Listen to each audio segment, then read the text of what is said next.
G'day and welcome to the Pursuit of Freedom podcast. I'm your host, Rosie Burrows, and I'm on a journey to find my freedom so that I can help you do exactly the same. Join me each week as I share the stories of everyday people who have found their own paths to freedom. I'm not going to focus on job titles and accolades because I don't care about that stuff, and neither should you. I want to uncover what truly makes you tick. Who are you when you step away from society's expectations and follow your heart? I still haven't figured it out yet. Have you? Either way, buckle up because it's going to be one hell of a ride. Joining me today is Tati Petkovic. She's really passionate about sharing a transformative perspective to heal the world, and I can't wait to dive in more to that. In terms of job title, Tati, you're a brand strategist, an astrologer, and a creative director. Welcome. Thank you so much for joining me today. Thank you so much for having me. I'm so excited to be here. Yeah, same. And in the words of Julie Andrews or Maria von Trapp, let's start at the very beginning. What was life like as younger Tati? What were your dreams, your desires? What brought you joy? And I know, when you were young, you lost your dad as well. And I'd love to hear, that journey and what you went through as a child. Yes, for sure. So I would say what brought me joy was art. I loved to create. And that was something that, I don't know, just lit me up. So it was just like very simple things like markers, crayons, whatever it was. But the ability to draw was magical to me. And I loved so many different art forms in that way. And my dad had a huge part in that. He was an artist. He was a poet. And for me, he was always encouraging me to draw, to paint. He would get so excited about my work. He would, it'd be really cute because it was just like, kids drawings, but he was so elated by what I would create that I was like amazed by his amazement, and that was such a beautiful connection to me because when I was about 11, he passed away unexpectedly. And this was a huge shock to my system. There was a lot of, my family's relationship was very complicated. So he wasn't living in my house during that time. He was on his own, and my parents were separated at that time.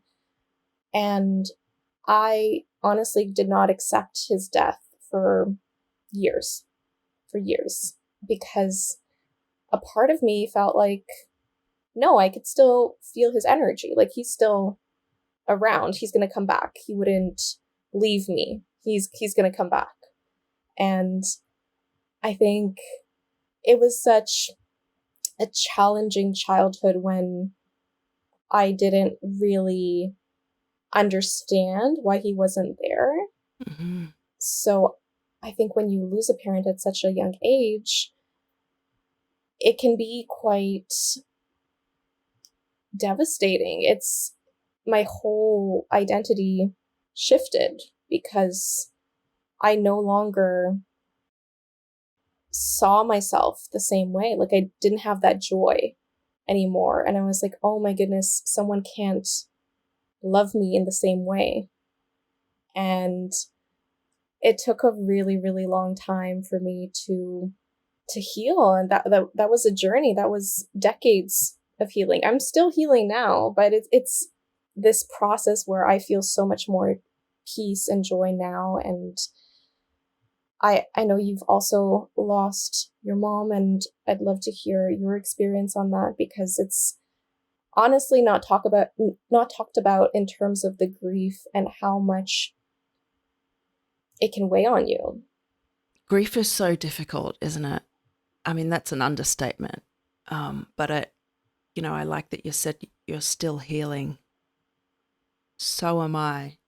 Our stories are different, but I've lost both parents now, and it was within the space of maybe 7 years. And It is devastating, and it does bring into question your identity as a person. And I think it's taken a lot of inner work and just confronting really difficult feelings to continuously work through that. It's not a one and done type thing. And similar to you, when my dad died, it was really unexpected. And for me, I was 21, but my sister was the same age as you. She was 11. And, I'd be interested to hear your thoughts on what grief feels like as an 11-year-old. You did touch on it and that you didn't quite understand what death was. And, you thought he would come back. But is there anything else you'd like to add to that in terms of your understanding of grief as an 11-year-old compared to you today? I honestly felt like when it hits you at such a young age, I do feel like it's difficult no matter what age, though. I want to validate that in terms of your experience, because it's still shocking whenever that happens. But I would say for me, I was really, really depressed as a kid, and I was trying to hide it the best I could. I was really trying to fight a lot of anxiety, a lot of my emotions, and I was a very sensitive kid. I'm still sensitive now, and I see that as a superpower right now, but at that time, I was very emotional, and I didn't know how to self-soothe myself. I didn't know how to comfort myself because I didn't know how to cope. And the best I could do at that time was to kind of get lost in academia. And really, I don't know, I was a perfectionist. I was always trying to get straight A's, and that was the only validation I was getting at that time that kind of seemed like love. Right. But it wasn't the same. It was like me chasing, okay, if I get straight A's, then, I'd get more love or sympathy from my mom. And she shows like love in a different way. I love her so, so, so much, and I'm so grateful for her, but she shows her love through a completely different way than my father. So it was kind of different. Like I wanted her to express it in one way, but I wasn't receiving it. So it was just this difficult thing where honestly, I was at a point where I was really contemplating unaliving myself. And that's really scary to admit, but it was a very dark time. And what kind of got me through that period was kind of affirmations, like really telling myself, hey, it's going to get better when you're older. It's going to get better when you're older. And I would repeat this over and over and over to myself. And I mean, it did get better when I was older. So it did get me through it, which I think is so powerful, which I feel like some people, I hope that they're doing for themselves, like in whatever way that they can, reaching out to help. I did go to therapy for a bit, but at that time I wasn't ready for it because I didn't accept his death. So yeah, it's just been a mix of things in that way, but I know it must have affected you differently, but still as painful and like jarring. It's a messy journey, right? And I often liken grief to the ocean. I think, when Dad died, and I don't even know the time period, maybe for the first 6 to 12 months, it's just like these waves are coming in constantly, and I'm trying to come up for air, but it's just crashing down. The grief is so powerful and so overwhelming. But over time, what I've found is that the waves space out a little bit. So you got a bit of time to, catch your breath. And also, I mean, there's still huge waves that just dunk you, right? But I think I've got better at spotting I don't think red flags is the right word, but just spotting and being aware of some of my triggers. You know, I know for mum, she loved lavender, and the skin creams she used had a particular smell. And if I go past someone who has the same smell, I go to pieces, right? And initially, I didn't know what was going on. I'm like, why am I so emotional and getting agitated, and what's happening? And it took me a while to make that link. And similar for Dad, he was a carpenter. So if I smell, and this is probably going to sound really odd, but if I smell wood shavings, there's a particular smell. It just takes me right back. And I just imagine myself as a little girl with Dad. So I've become better, I think, at being aware of my triggers. But, and I'm sure you relate to this, grief hits at the strangest times, and you're not always going to see it coming, and you just have to roll with it, right? And sometimes I'm not very good at coping with it, but I'd like to think that I'm a bit better now at recognizing it and talking about it. You know, like I'm able to talk about it now without falling to pieces. Whereas I think, you know, closer to Dad's death and the time of Mum's death, like it's hard to do. And I always say to people, you're never ready to lose a parent. You know, with Dad, it was unexpected, but with Mum, she had a terminal diagnosis. So I knew it was coming. And I remember when I found out she had a brain tumor, I said to a coworker, because I was at work at the time, I burst into tears. I said, I'm not ready to lose my mum. And my coworker was a lot older, and she said, Rosie, we're never ready. And that's always stuck with me, because you're not, even if you know it's coming, you're never ready for that. It is life-changing and devastating. So it's really hard. And another thing I want to say is there's no right or wrong way to grieve. And the journey's going to be messy. You might go off the path a bit, and, you know, people will be thinking, oh my gosh, like, what are you doing? You're just not coping. But for anyone grieving, there's no right or wrong way. You just do whatever you can. And if that means, like for you, you weren't ready for therapy straight away, and that was just the right thing for you. That's how you dealt with it. That was your journey.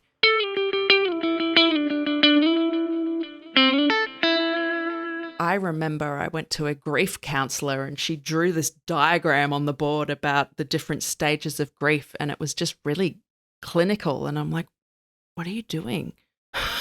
Like, so that kind of therapy didn't work for me either. What I've found has worked is just talking to people who are connected with my dad, or people I'm close with who maybe didn't know my dad, and sharing the stories. Like you shared that your dad was an artist. He was a poet. And I love that. In fact, my dad was an artist too, which is amazing. You know, we have that in common. He wasn't a poet, but he did a lot of sculptures and paintings. Like I've got hundreds of paintings in,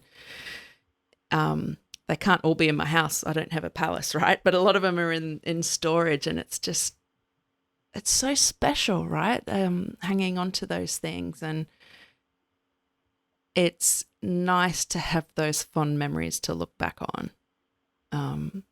Yeah. And I can't even remember what your initial question was, but that's been my journey, and it's tough. And I know the journey for my sister has been totally different. Like she, I think, is in a different place in dealing with grief than I am, but we're able to talk about it more now. Because, you know, when she's 11 and I'm 21, there's quite a gap, right? But now she's 21, I'm 31, so she's an adult now, and we're able to have those deeper conversations, which has been amazing. I think it's brought us closer. So that's something really nice that came out of such a horrible event, really. Yeah, and I mean, how would you say you deal with grief today? What's that look like? That's a great question. I feel like it's been such a process for me, and it's back in my high school years or my undergrad. I would say I didn't really deal with it well in my high school years, but that was more of me watching movies or rewatching the same movie because it was comforting, or certain things where I would try to hang out with friends because it was the only way I could, I don't know, escape in some form. And it was very helpful. I think we all need community and connection. Yeah. But it still felt kind of weird because they hadn't experienced that at all, and it wasn't something I talked about at all. So that was quite difficult. And then when I went into my undergrad, I would say it was more so through my creation. I studied graphic design, and even though it wasn't art necessarily, it was still very artistic. So that kind of helped me in terms of that process. And I actually did my thesis on grief and mourning and loss. And Wow. I really looked through old photos, and then I recaptured those photos, and then I reframed those photos, and then I started to write, and then I started to create this installation piece on my dad. And Wow. it was very healing. It was very painful to actually create, but it was such a healing process for myself where I was crying while I was making it most of the time, but it was helping me in some form. And it was like, okay, I have all these mementos. As you said, you have your dad's sculptures and art pieces. And for me, I had these photos and I had some videos, and I was like, okay, I'm going to edit these. I'm going to create something where people can talk about grief and loss. And I had a gallery exhibition for this, and people would come and they would feel it. They would feel, okay, there's something more here. There's something we can't see. And that was such an experience for me where at that time, that was the best way I was coping with my grief. But I didn't know the full extent even at that time. So after that, I was more ready to go to therapy. I was really looking into resources. I had that through my undergrad for a few years, but it was more counseling, not therapy. And there was quite a big difference because we didn't go through very deep topics and like getting to the root of the surface.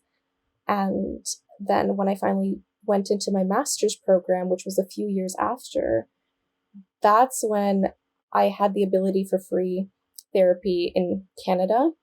And then I was also doing my master's thesis on death and grief and mourning, but through phenomenology and how the space affects the viewer, how you can still feel loss through environments, through homes, through where you grew up. So it was very philosophical, and my mourning process was, okay, I'm going to study this. But that was also very painful because I'm like, oh my gosh, this was heavy.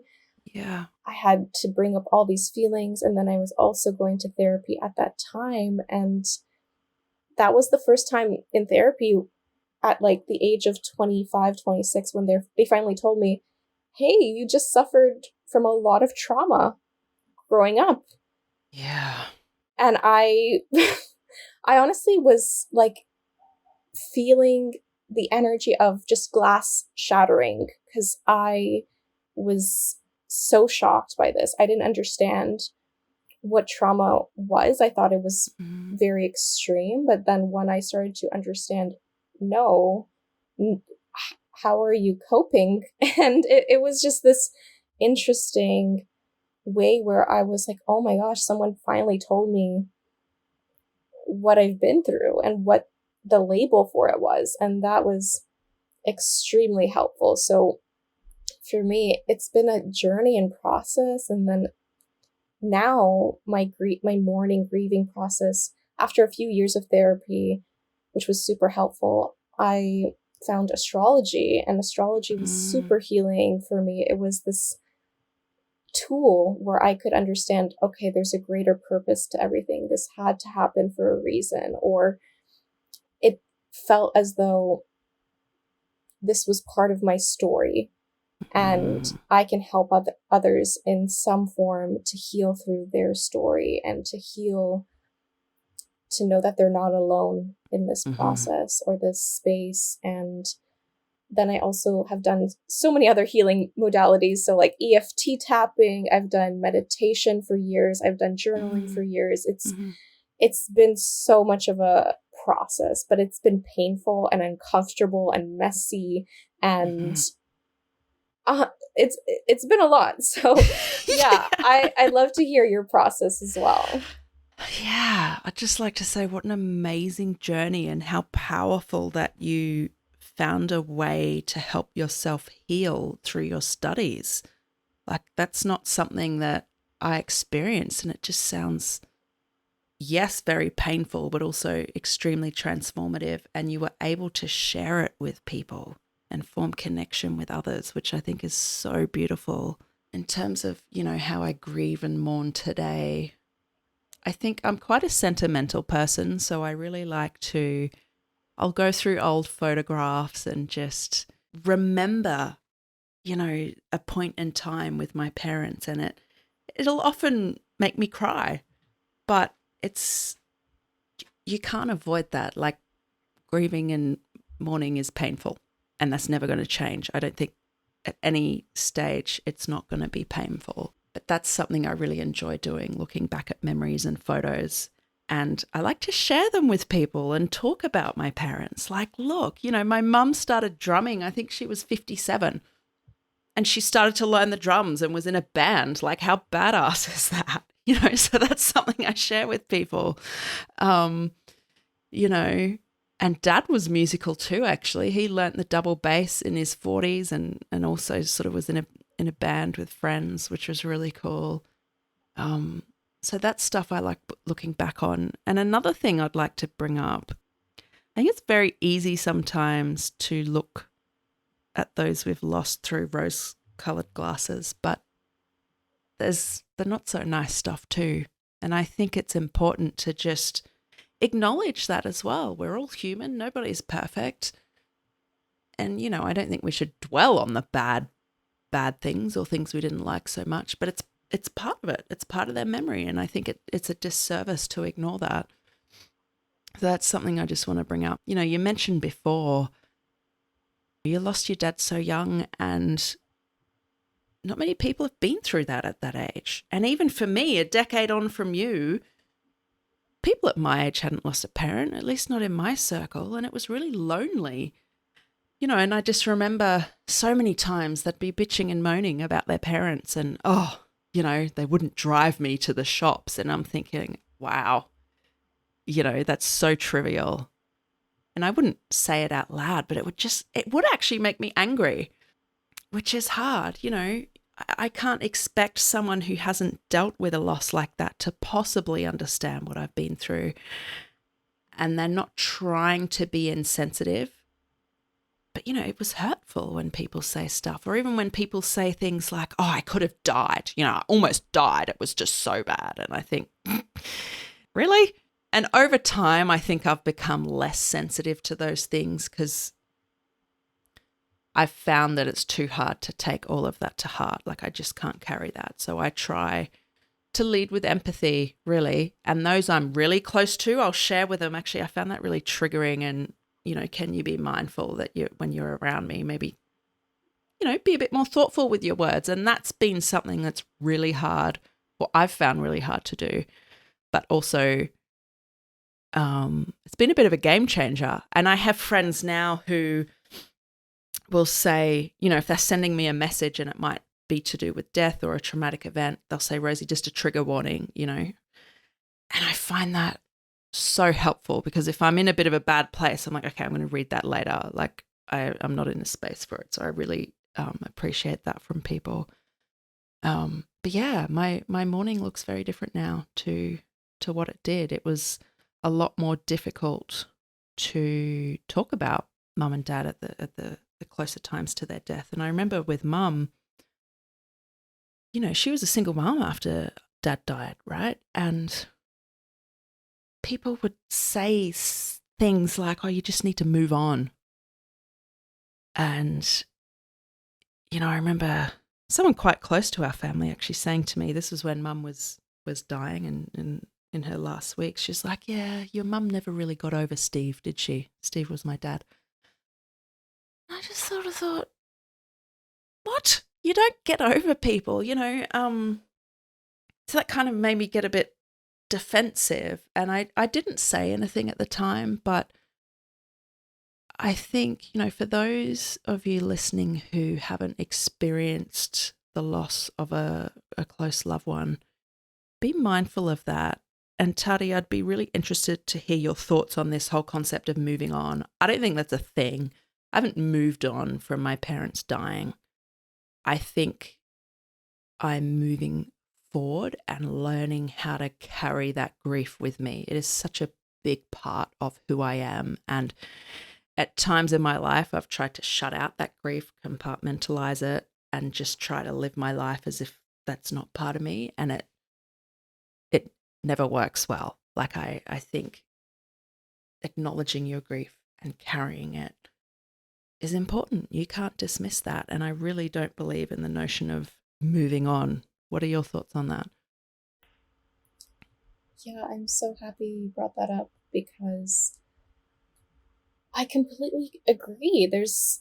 It's part of our story now. And I think it's a different energy completely. Like, I see that as moving forward with a new identity, with feeling their energy within myself. Like, I know my dad's energy is with me in some form. And I see him within myself in these ways. And I get all these beautiful messages from the universe in terms of he's with me in some small signs. And that has given me so much joy. But it's interesting you said that, because I remember after my master's thesis on death and grief and mourning, I got very triggered because one of my professors, who I respected so much, who was one of my advisors for my thesis, he was like, maybe you should do something different now. Or maybe you should, like, he kind of said the same thing, like, maybe you should move on in a certain way. And I think that was, I don't know, it hurt me so much because I'm like, this is important. This is so, it was, this horrible feeling where I'm like, am I making him uncomfortable by this? Or like, what's going on? Like, I was so shocked because he agreed to be an advisor to me. So it was just a very strange thing for me. And it took me a while to realize, okay, I still want to talk about it. I still want to do something with my grief and mourning and my research and helping others through this process, but it doesn't have to look the same every time. Right. But yeah, I just feel, I totally agree. If you don't experience it, it can be so jarring to have a conversation with someone and they bring something up and they don't know how triggering or upsetting it can be, because it's as though you're not seeing their pain. You're not seeing what we've experienced, because they don't even know the extent to it. Right. And how could they possibly? And that's something I've found really hard, actually vocalizing with people. Actually, that really hurt my feelings and that was triggering. Is this a conversation you are comfortable having with people? Is it a conversation that you have a lot? I'd like to know what that experience is like for you. It's interesting. I feel like I haven't had that conversation just yet. Like, I haven't. It's been interesting. Like, I haven't actually had that conversation with many people, and I think it's mainly because I don't speak about death and mourning to the people around me as much as I do online and like connecting Right. through with others online. So usually the people I've told like about my grief and loss, they've been very comforting, or they don't know what to say, and that's totally okay for me too, because I also don't know what to say as well when someone else loses someone, because Absolutely. it's like, what do you say in that situation? Yeah, I love you brought that up, because how do you know what to say? Even, like I'm the same as you. I don't know what to say when someone's lost a loved one. I was in that situation recently. A close friend's partner lost their father really suddenly, and whilst I wasn't close to him, I thought I want to send him a message. And it took me a while to go, what am I going to send? And I think if anyone's unsure, the biggest advice I can give is don't try to fix it. You cannot fix this. You cannot make the person feel better. Just acknowledge their pain and be there to listen. I think that's the biggest thing. And don't sugarcoat it.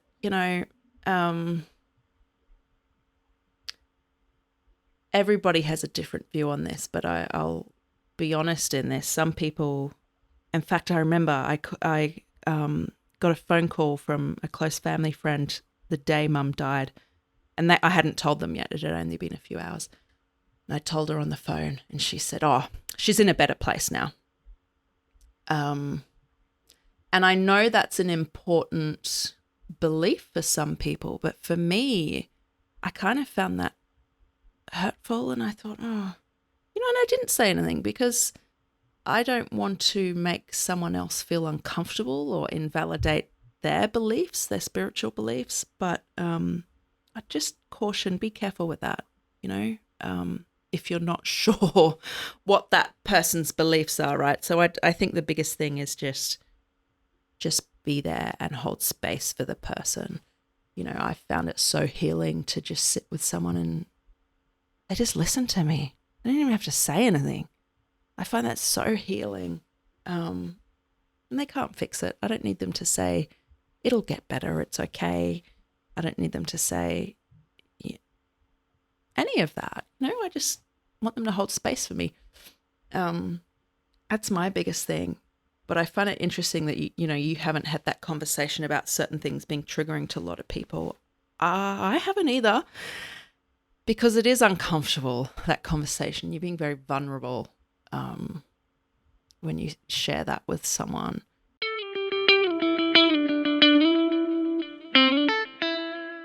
I really want to unpack your journey of, I guess you could call it your transition to adulthood, and your thoughts on the 9 to 5, because for me, just the phrase 9 to 5 makes my skin crawl. No judgment, but to people who love the 9 to 5. But for me, I can't stand it, and I find it so limiting as someone who's creative and just needs to express myself. I find it just cages me in. So tell me about that journey. I know you've mentioned you did your undergrad in graphic design and you did your master's as well and did really meaningful work. But what was it like finding your path? Today you're a brand strategist and astrologer, but there's not an immediately obvious connection between the study you did. So talk us through that journey. Yes, for sure. So, okay. This is already heavy.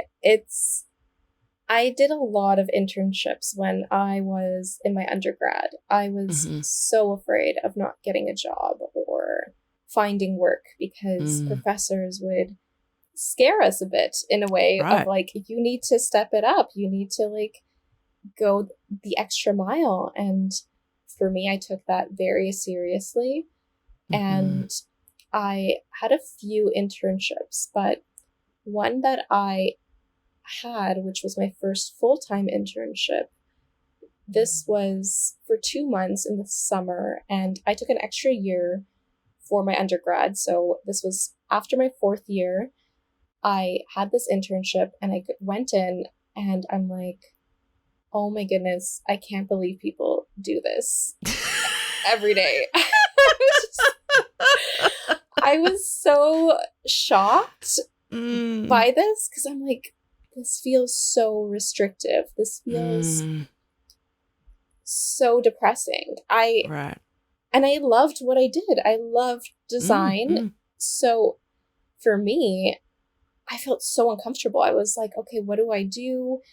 And at that time I had this panic and I'm like, what if I chose wrong? Maybe I wasn't supposed to do this. Like that was the panic I felt because I'm like, what? I can't do this. This is too much for me. And I would say most of the day I did do a lot of work most of the day, but there were some periods where they're like, take your time, don't, no rush. And I'm like, oh, can I just go for a walk then? Like, I can't even, but I didn't ask that because I was like an intern. So I didn't want to say anything. So after that experience, I went to do my 5th year in my undergrad. And I think I took it much more seriously because I'm like, okay, well, if I have to do this, I'm going to do it the best to my ability. And after that, I had about one more internship after I graduated. And this was such an awful place to work. It was honestly it was just, it was overwhelming. And I was an intern again, but I had more experience than most of the interns there. So right. It was actually, I had more experience than the junior designers there. Wow. So that was a very strange thing because I had this weird power dynamic challenge with the head of the studio, and I just felt very manipulated in some form. And I just felt like my gut was telling me, don't do this, don't do this, don't do this. But I was like, I need the money. I need to do something. So I was only there for, I would say 2 months, and I ended up quitting because I was at a point where I felt so undervalued for what I was doing. And actually, I was ending my internship. So technically I didn't quit. I just didn't want to stay on as a junior designer. So being a bit harsh there with my words, but I just had this conflict with him. He was trying to negotiate my salary. It was like basically like, I don't know, $15 an hour for a junior designer rate. And it was just too low for me. And I was just like, I can't do this. And I didn't end well. Like that did not end well. So after that, I looked for another job. It was another 9-to-5 job. And that job was worse than this other job. And this was another 9-to-5. It was a honestly soul crushing place because it was a husband-wife couple who would yell at me in front of me, who would argue about me in front of me. And it was the most terrifying experience I've had. I only lasted about 1 month. And finally, I remember just walking in and just giving my 2 weeks notice. And they're like, give me your key and leave. Wow. And it's just, right. It was shocking. It was just like, and I kept thinking, what is wrong with me? Why can't I do this? Why can't I just do a 9-to-5? Why do I keep getting stuck in these situations? This is later on, I realized why, because of my birth chart, which we can get into later. But I was like, okay, my birth chart was very, very validating into this experience. And then I finally, after that, I was like, I'd rather work anywhere, like McDonald's. I don't care where, than this studio. So I had to make a change. Luckily, I really believed that the universe had my back at that time. And the day I quit, I went back to my old university and I got offered a job as a TA on the spot, which was amazing. It honestly helped me so much, but it honestly was a journey, and it took a few months to get that TA position. So I just kind of fell into freelancing. It was something that I had commitment issues now with going to 9-to-5 after those situations. And I just felt like, okay, I I can't commit to a contract now because I just don't know what I'm going to get. I just don't know who the people are going to be. And this kind of really told me, okay, I'm going to do this for a few years. Maybe I want to teach after. Maybe I should teach at a university because I was teaching at that time. I did enjoy it. But then I decided, okay, let's see. Maybe I'll just get my master's degree in digital media. I spent a few years researching that. And then I finally went in to do my master's. And at that time, I felt like, okay, I really wanted to become a professor. I applied for those positions after my master's degree, and I got them. And I got just my first professor position, and then I started it. And that was not what I expected at all. It was very, it was such a disappointing experience. And the thing is, I loved helping people. I loved teaching. I loved being able to support someone. However, I realized teaching first year students, 80% of people did not want to be there. Yeah. And I'd love to hear your experience on this too, because I just feel it was just this experience where I'm like, oh my goodness, what am I doing now? And basically the other professors were trying to tell me, no, like, this is just your first year. Like, it's going to be okay. Like, it was kind of funny when I think about it now. So I did it for about 2 years. Yeah. And the second year, it was just worse than the first year. And I started to realize, okay, I need to make a change. So the interesting thing is where the astrology component kind of comes in. I was going through a very difficult breakup during this time. And this breakup was very, very shocking to me. You could kind of tell it had this pattern of my dad's death. And I then re-experienced this through my romantic relationship. And I just didn't know what happened. We were together for 1.5 years. And I was at a point where I was like, okay, what do I need to do? What am I not seeing right now? So I found an astrologer. I was already kind of following astrology at that time. And I loved it. And I had a birth chart reading with her, and it completely changed my life. It was something that was so validating for me to hear that you can kind of see my father figure in a birth chart as well. Like, you get to see a bit of the relationships between your parents if you're asking those questions. And when I was asking certain things and kind of leading her into the story of my life, she was really just validating and confirming, no, this is something you should be doing. You need to work for yourself. You need to just, carry on your family in terms of your relationship with your father. And he's going to be a very influential figure in your life. And that was honestly such a breakthrough moment for me. And also how it corresponded to my romantic relationship too.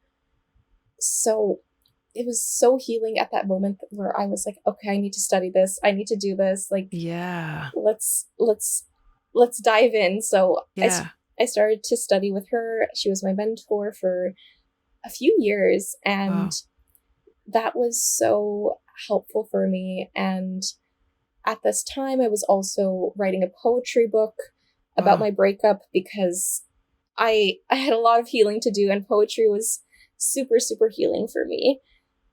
And then I finally realized, okay, I am at a point now where I need to just launch my readings. I needed the money, to be honest, and people kept asking me for readings. So I'm like, I had that fear. I had that imposter syndrome where I'm like, should I do this? And my mentors were like, no, just do it. Like, why not? And I just was like, no, I don't know if I'm ready.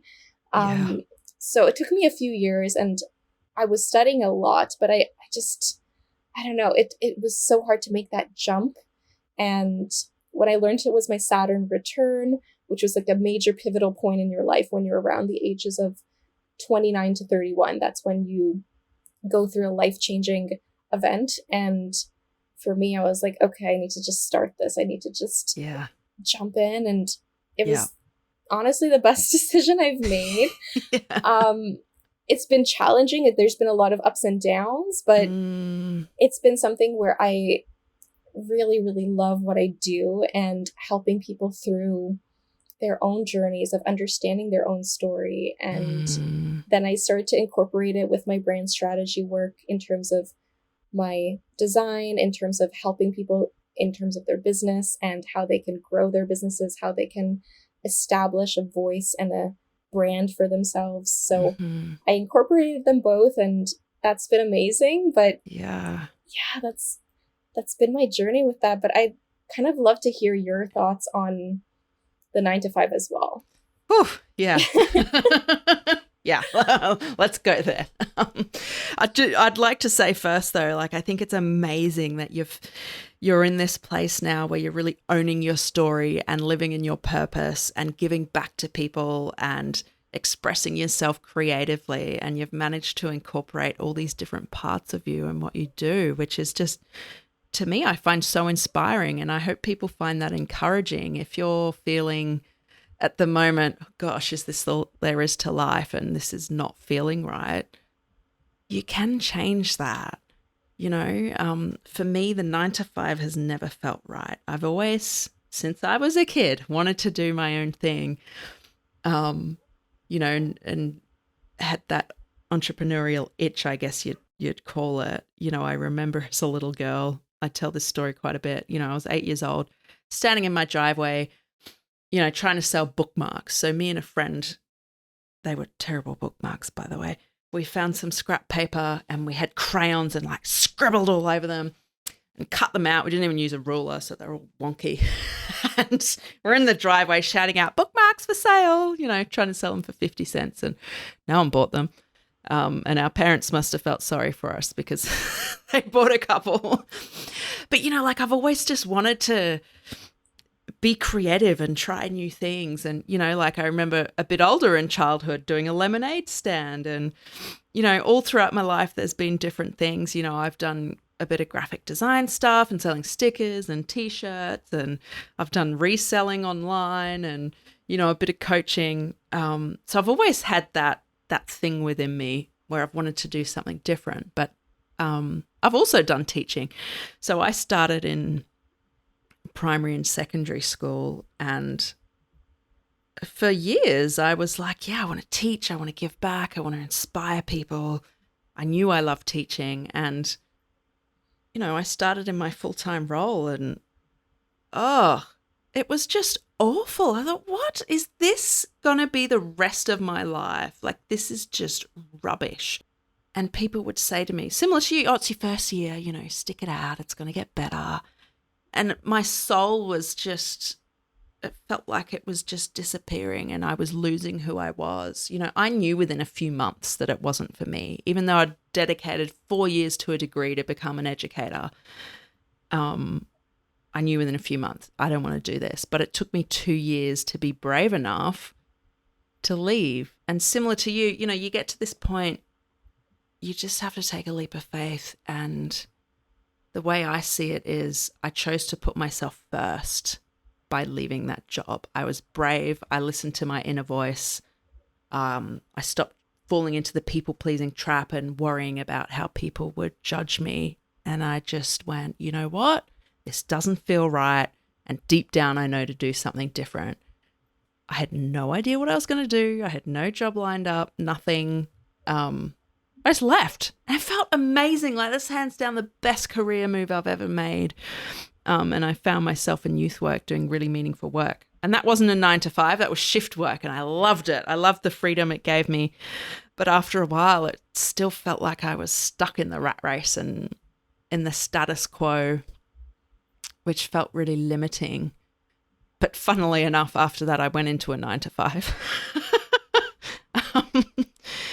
because that's what's expected of you, right? It's really difficult to push back against society's expectations of you. And even loved ones who are close to you might hold those more traditional views. And it's hard to go against that and just listen to your intuition. And around that time, my mum got a terminal diagnosis. So the universe really said to me, you know, you better get your shit together. Like, life is so fragile. Like, I'd lost my dad and here it was happening again with my mum. And I thought, fuck, I should know better. I should know better than putting myself through this and living a life that just has no purpose or joy. I stopped working when mum was sick and I got to spend the last 6 months of her life with her. And whilst it was really difficult, I have never felt more present and more alive.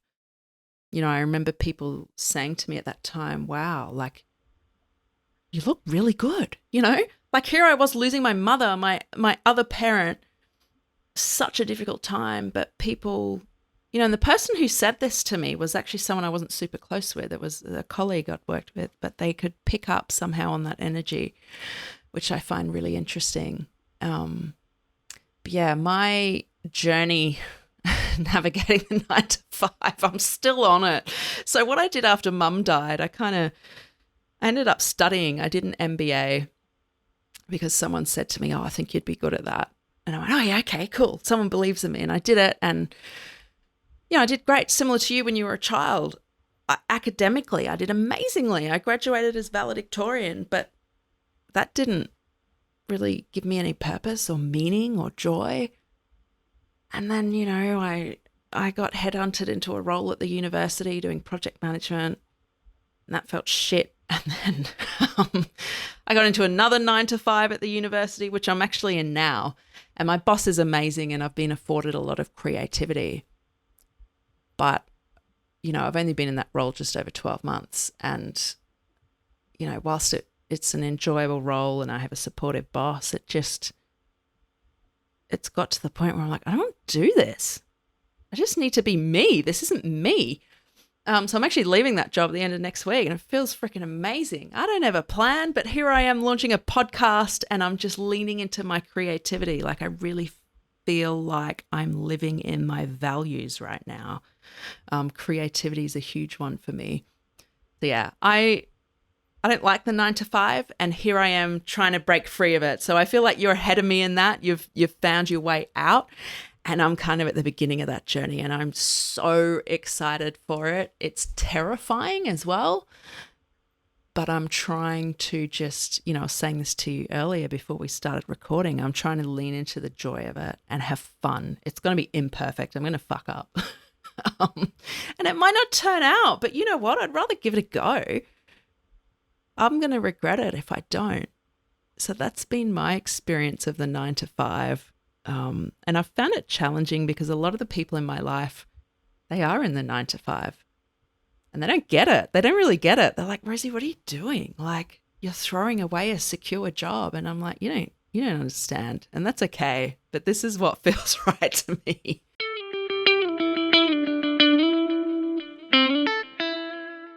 Really love to learn more about this birth chart stuff because it's not something I'm super familiar with, and I'd love for you to unpack this for our listeners and me because it sounds like that was really a turning point for you and a transformational moment. So tell me more. Yes. Oh my gosh. And thank you for sharing that too. I just want to say I'm so proud of you because we met a few months ago and I knew that you wanted to just go do your own thing. And I know it's always scary, but it's so exciting at the same time. Yeah, thank you. All right. So a birth chart is essentially a snapshot of the sky at the exact moment of your birth. Okay. So it kind of shows all of the planets, their position, and the relationship between the planets and how they kind of correspond to a different area of your life. So you have all the zodiac signs in your birth chart based on it. I wish I could show a visual to the listeners, but they could check out, they could check out my work and hopefully they can see the visual of it. I'll put a link in the description. Yeah.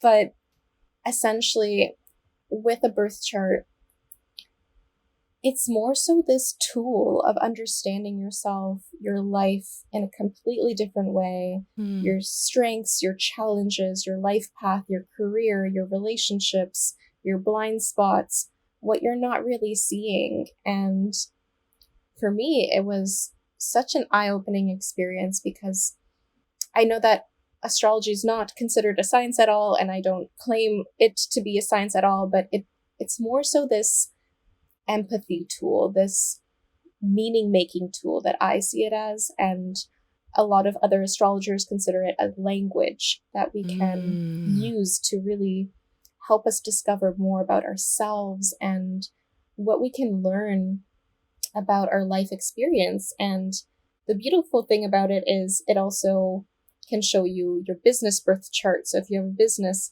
you can get a birth chart for your business to see more information on that. And the other beautiful thing is you can also see the current transits, which just means the current energy in the sky and how it relates to your specific birth chart.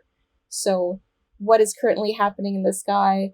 Why did I feel horrible in March, but then a lot better in April? Or you can kind of get a sense as to what was happening for you. And then there's always some kind of reason to understand, even if, some people don't believe in it, it's not really a belief system, right? So it's more of a way of understanding, a way of digging deeper and trying to find meaning in the everyday, trying to find meaning in your life. And I see it as such a beautiful concept to me because it's been so healing for myself and my clients. Like oftentimes my clients that come to me, they're going through major career changes, or they're going through relationship breakups, or they want to get married, or I've had some people who, were afraid to divorce abusive husbands. I've had some people going through a lot of crisis, and luckily I'm trauma informed. For anyone listening, I am trauma informed, which is great. However, I feel like with those situations, I always just hold space for someone and share what's happening, ask a lot of questions. A lot of people don't know that, but it's kind of similar to coaching because you're prompting someone to get deeper and dive deeper into their life and like figuring out what they actually want and what's holding them back. And yes, there's helpful information in terms of like, oh, like, should I do this or this career? Or then I'm trying to figure out, okay, so what are you really concerned about? Or which one do you actually want to do more? And it's been a very rewarding experience for myself. It's still something that, I'm slowly building for sure. And I'm just releasing my first mini course because I'm like, I just need to like put something out there and test this out and experiment and have fun and help others in some form where they can just learn astrology in a different way. So I love that you call it a meaning making tool. And you're saying that you don't see it as a science, and some people don't, believe in it. But I think what's so powerful is if it can help someone make meaning and find purpose, like, wow, it is transformational. It has been for you and all the clients you've worked with. So thank you for sharing that and helping me understand what it is, because I think we need more people in the world who are helping others navigate this. Like, life is hard. It's freaking hard. Whether or not you've been through trauma. I'm more of a, I kind of believe that everyone's been through trauma in their own way, because it's you can't compare. Just because someone hasn't been through, my dad died in a freak accident. Just because someone else hasn't been through that doesn't mean they haven't experienced trauma. And I might think that their trauma is trivial, but that's a dangerous game to play. I think we all have different things. So to help people navigate that and find purpose, to me, is just the ultimate goal in life. And that brings me really nicely to what I'd like us to talk about in this final section is this concept of freedom, this podcast is titled Find Your Freedom, right? This is something I'm passionate about. So can you share with me, what does freedom mean to you and what does it look like? Yes. Oh my goodness. I do want to first say, when I mention astrology as well, it's been around for thousands of years. And I think we often forget that. It used to be taught in universities too, but the church did not like that. The church was like, this is too much power. Like it was only reserved for royalty at that time. So only kings and queens would get their birth chart read because you have to make it by hand. And I feel like it's only now making a comeback in terms of people, because they start to see it as, okay, wait, no, this is more of a way of understanding myself in a deeper way. Like, this is beautiful. So going into your question of freedom, I see freedom as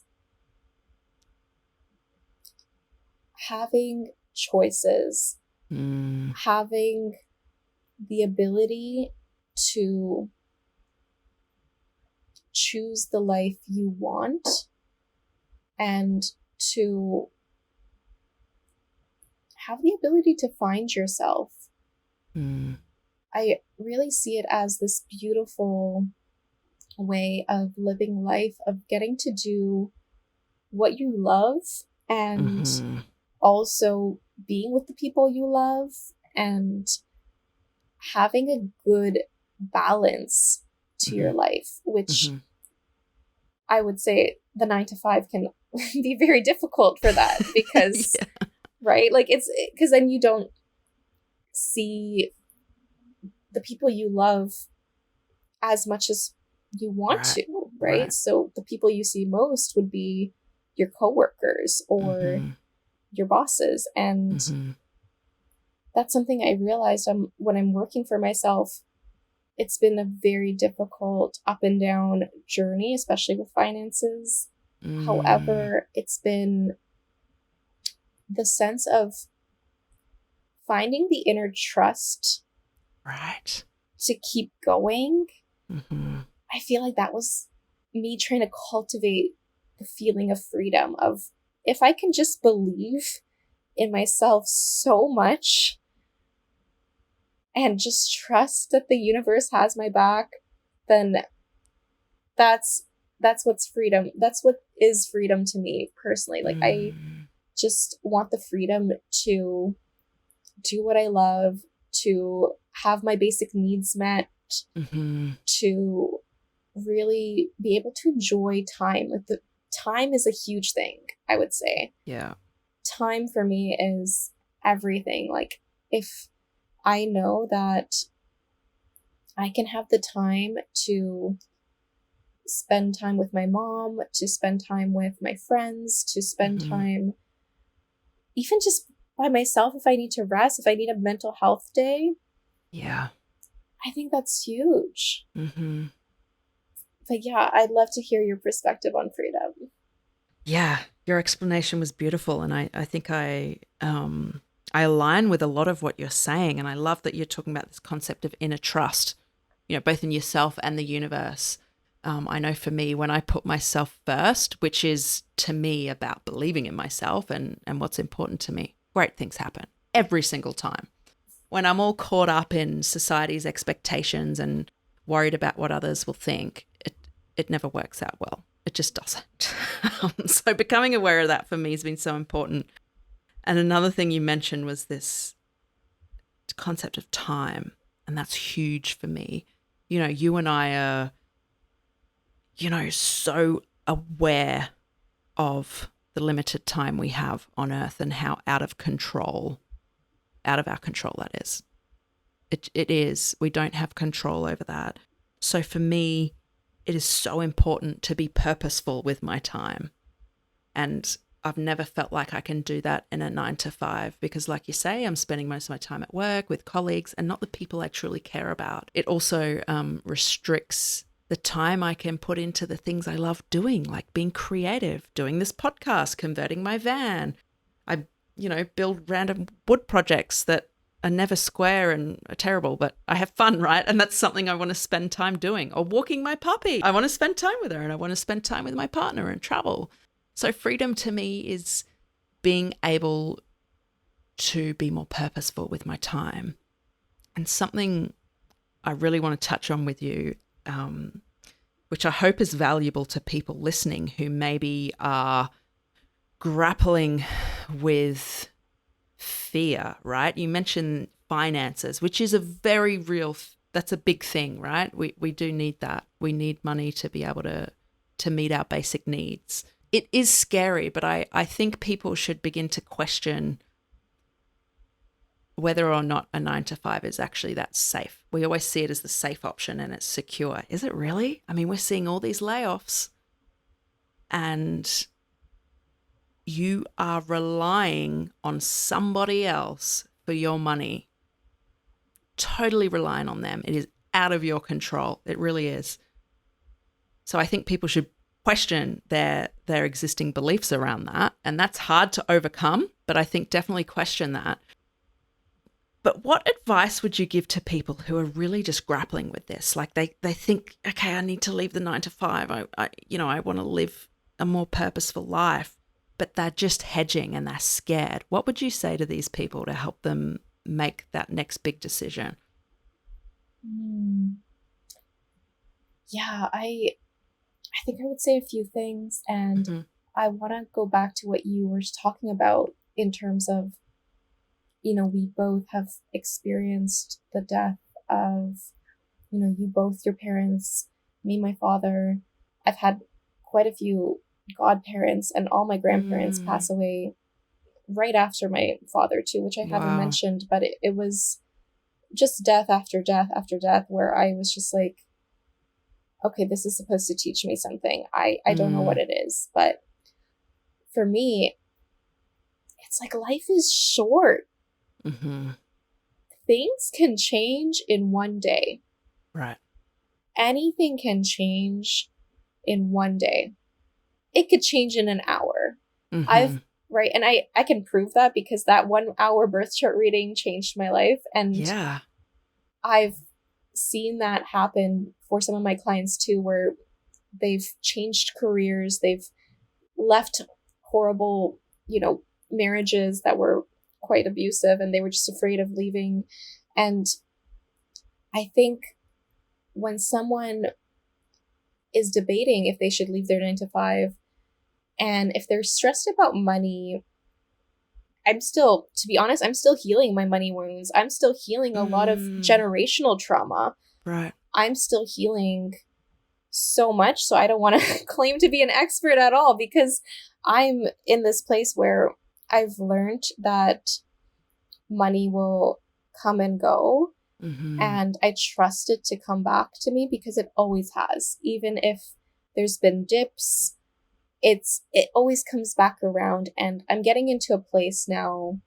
I'm 31 as well, and I'm getting into a place now where I'm starting to see there is a way for me to build it to be a bit more stable for myself. And I hired a money coach as well. So I'm working with a coach right now, and that's exciting to me, because then I get to coach my clients and mentor them in terms of that process too. So I'm very excited for this, and it's taught me so much already. It's only been 2 weeks, and it's felt like, okay, if someone's really afraid of leaving their 9-to-5, I first want to ask them, like, okay, how much money would make them feel safe in terms of leaving? Like, if they have like a savings with a few months, or do they have like a secure backup? Like, how much money would make them feel safe?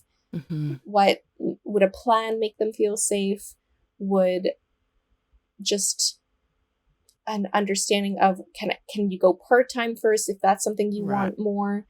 However, sometimes you just have to do it. Like, even like, honestly, I was forced into freelancing. I had zero, like, I didn't have much money. I had like maybe a few hundred, but like maybe less than 100 at that time when I was forced to freelance. And that was terrifying, because I had student debts. I had a lot of debt, and I'm still paying back some debt. Like I finished my student debt, which is amazing, but um lucky in Canada. I don't know about the States, to be honest, but like I've been lucky in that regard. But I've realized I always saw debt as this very negative thing as well too. And I felt like, oh my gosh, this is horrible. But then the more finance books I've read, so I would highly recommend reading a lot of money books to anyone. Yeah. Mm-hmm. The more I've read on money mindset books and abundance mindset books, the more I've realized actually rich people use a lot of debt to get what they want and to have the capability to invest. Right. So debt shouldn't be seen as a negative thing. And I think it's honestly building that self-trust muscle of like trusting yourself enough to know that you will always have your own back. You will always be able to get yourself out of a difficult situation. What is the worst case scenario in terms of that? Like, can you lean on a partner? Can you lean on a friend? Can you lean on someone that you care about if things get bad? Or worst case scenario, you go back to the 9 to 5 after a year, right? Like you don't need to, you're no like, worse off than you were. Yeah. Exactly, right? So it's like you need to take a jump, because I think the younger you are, it's easier to build your growth mindset muscle. Like, I feel like you can still do that, of course, when you're older. You can still do that when you're like 90. I don't think there's a like age limit, but I still feel like when you're younger and you want to build a life of freedom, this is the time to build it. Like right now is the time. Yeah. And I think money is so important because I know it's been one of the biggest roadblocks for me, and it's very much this money mindset that you have to get over. And one tip I would give to people is actually track how much money you're spending. What are you actually spending and on what? And how much do you need to be comfortable? And that's going to look different for everyone. What's comfortable for me is different to what's comfortable for someone else. But what is the bare minimum you need to live that life where you're comfortable? You know, it might mean giving up some luxuries, right? But what are you willing to compromise on? And that's going to give you the number that you need to earn. And then at least you've got a figure in your mind. And like you said, you can drop back to part-time and ease into it. And that's a path I've tried. And I'm kind of with you. I'm the kind of person who just needs to jump in, like sink or swim, let's go. That's how I respond best. But I acknowledge that not everybody has that risk appetite or the ability to cope with that shock. But I think it is so important to push out of your comfort zone, because if you keep doing what you've always done, and this is oversaid and it's a bit of a cliche, but if you keep doing what you've always done, nothing's going to change. And if you're not happy and you just stay in the same job, what are you doing? You have to try something different. You're going to have to take a bit of a risk. So I really encourage people to do that. And if fear about money is holding you back, begin to educate yourself and know that it is possible. There's a lot in life that is out of our control, as you and I know really well.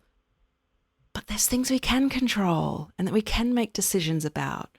So take control, over what you can. I think it can feel very overwhelming sometimes when you're unhappy in your job or in life and you feel like you're just being led down this path and it's out of your control. But there are things you can do to help get you on the right path. And a question I would pose to people is not the cost of trying something new, which is often what people say, like the risk of trying something new.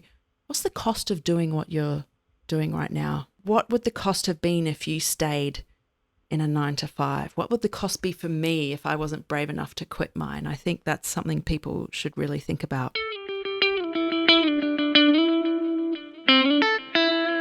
Are there any parting words you'd like to leave with people before we sign out?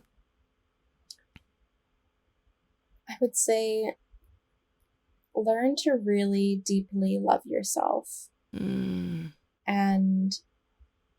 do that every day. Do self-care, self-love practices every day. That's going to be so helpful. That's going to be so healing. And trust the process. Right. It doesn't have to look perfect. Mm.